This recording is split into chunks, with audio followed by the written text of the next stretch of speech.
श्री गणेशाय नमः। श्री रुद्राष्टक।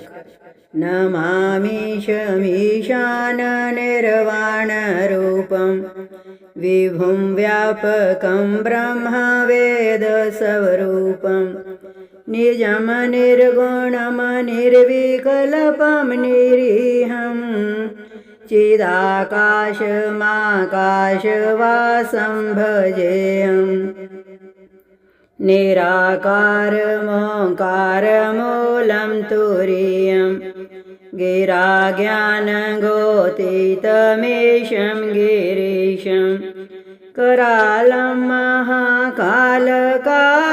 कृपालं गुणागारसंसारपारं नतोऽहम् तुषाराद्रिसङ्काशगौरं गम्भीरं मनोभूतकोटिप्रभाश्रीशरीरं सुवर्णमौलिकल्लोलिनी चारुगङ्गा लसद्भालबालेन्दुकण्ठे भुजङ्गा चलत्कुण्डलं भ्रूसुनेत्रं विशालं प्रसन्नाननमनीलकण्ठं दयालं मृगादिषु चर्माम्बरं मुण्डमालं प्रियं शङ्करं सर्वनाथं भजामि प्रचण्डं प्रकृष्टं प्रगल्भं परेशम्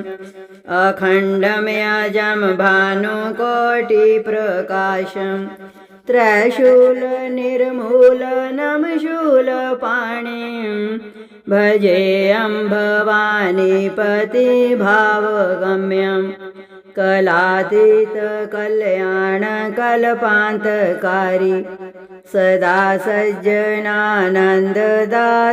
पुरारी चिदानन्दसन्दोहमोहापहारी प्रसीद प्रसीद प्रभो मन्मथारी न यावद्युमानाथ पादारविन्दं भजन्ति ह लोके परे वानराणां न तावत् सुखं शान्तिसन्तापनाशं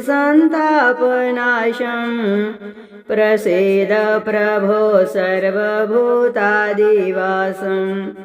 न जानामि योगं जपं नैव पूजां न तोऽहं सदा सर्वदा शम्भुतुभ्यं जराजन्मदुःखोद्यतात्यप्यमानं प्रभो पाहि आपन्नमामीश शम्भो।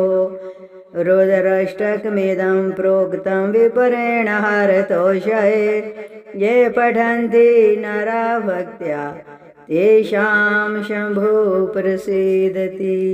जय शिव शंकर।